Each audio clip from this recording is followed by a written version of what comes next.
Evening everyone. मेरा नाम सुधा कुमारी है, जो आपकी पॉलिटेक्निक मेंटोर हूँ।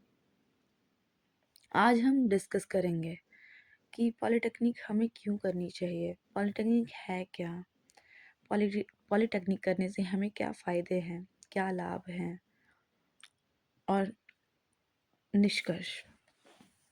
तो सबसे पहले, जैसा कि हम सभी जानते हैं, पॉलिटेक्निक हम 10वीं और 12वीं कक्षा को पूरी करने के बाद ही कर सकते हैं।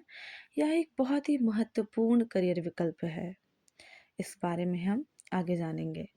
तो शुरू करते हैं YouTube channel polytechnic with tech के साथ। जैसा कि आप सभी देख पा रहे होंगे ये स्लाइड, जिसमें से हमें बहुत तरीके के लोग दिख रहे हैं और बहुत सारी मशीनें दिख रही हैं। तो यह बहुत वेरिएशंस हैं जिसके पॉलिटेक्निक के। कोई सिविल इंजीनियर बन सकता है, कोई केमिकल इंजीनियर बन सकता है, कोई मैकेनिकल इंजीनियर बन सकता है, जो हमें यहाँ पे दर्शाया गया है। नेक्स्ट स्लाइड में भी डिस्कस कि पॉलिटेक्निक क्या है, पॉलिटेक्निक क्यों करें, पॉलिटेक्निक के प्रमुख कोर्स और इसका क्या पात्रता और प्रवेश प्रक्रिया है। इसके बाद सरकारी नौकरी के अवसर, निजी क्षेत्र में अवसर, उच्च शिक्षा के विकल्प और पॉलिटेक्निक के लाभ और निष्कर्ष। तो पहले हम यह जानेंगे कि आखिर पॉलिटेक्निक है क्या। तो पॉलिटेक्निक एक डिप्लोमा कोर्स है। यह खास तौर उस थ्योरी के लिए है जो लोग प्रैक्टिकल ज़्यादा सीखना चाहते हैं। इसमें मशीन, कंप्यूटर, साइट वर्क और लैब पर ज़्यादा फोकस रहता है। तो पॉलिटेक्निक एक तकनीकी शिक्षा का माध्यम है, कह सकते हैं हम। नेक्स्ट स्लाइड के बारे में हम जानेंगे कि पॉलिटेक्निक में प्रमुख कोर्स कौन कौन से होते हैं।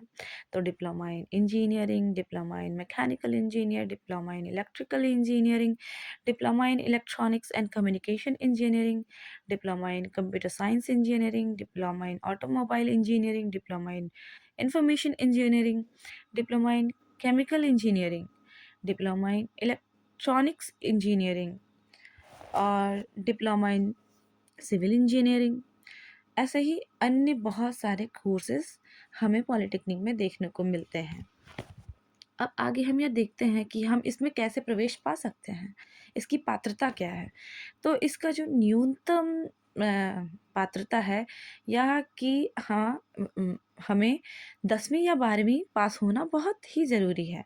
तो इसकी न्यूनतम जो शिक्षा है और योग्यता है वो आपके मैट्रिकुलेशन है, और जिसमें साइंस और मैथ्स बहुत ज़रूरी है। तो अब इसका प्रोसेस क्या है। एट फर्स्ट हम यह देखते हैं कि इसके लिए एंट्रेंस एग्जामिनेशन में प्रवेश परीक्षा कराई जाती है। जैसे कि हम अभी झारखंड में ही देखते हैं, Jharkhand polytechnic exam, UP polytechnic exam, Bihar polytechnic exam. तो सारे राज्य अपने अपने स्तर पर राजकीय पात्रता परीक्षा करवाते हैं। नेक्स्ट हम यह देख सकते हैं कि इसे करने से हमें बहुत सारे अवसर प्राप्त होते हैं, बहुत सारे लाभ मिलते हैं, नौकरी के अवसर को प्राप्त होते हैं। जैसे सरकारी क्षेत्र में हम जूनियर इंजीनियर बन सकते हैं, रेलवे टेक्नीशियन बन सकते हैं, इवन बहुत बड़े बड़े डीआरडीओ जैसे और इसरो जैसे साइंटिफिक रिसर्च ऑर्गेनाइजेशन में भी हमें काम करने का मौका मिल सकता है। और निजी क्षेत्र में फैक्ट्री, कंस्ट्रक्शन साइट और आईटी कंपनियां और बड़े बड़े एमएनसीज कंपनियां में भी हमें नौकरी करने का अवसर प्राप्त हो सकता है। और इससे एक यह भी बेनिफिट है कि हम उच्च शिक्षा के अवसर प्राप्त होते हैं।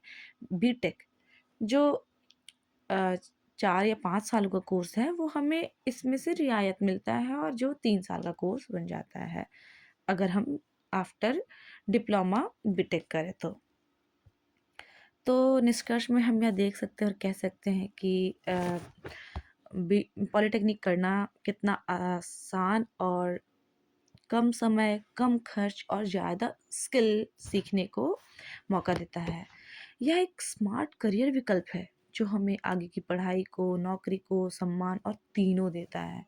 तो इसलिए पॉलिटेक्निक करना हमारे जीवन में बहुत ज़रूरी है। तो यदि आप चाहते हैं कि आप भी कम समय में, कम खर्च में ज़्यादा से ज़्यादा स्किल सीखें, नौकरी को प्राप्त हो, बड़े बड़े अपॉर्चुनिटीज़ मिले, तो आप ज़रूर पॉलिटेक्निक करें। जी।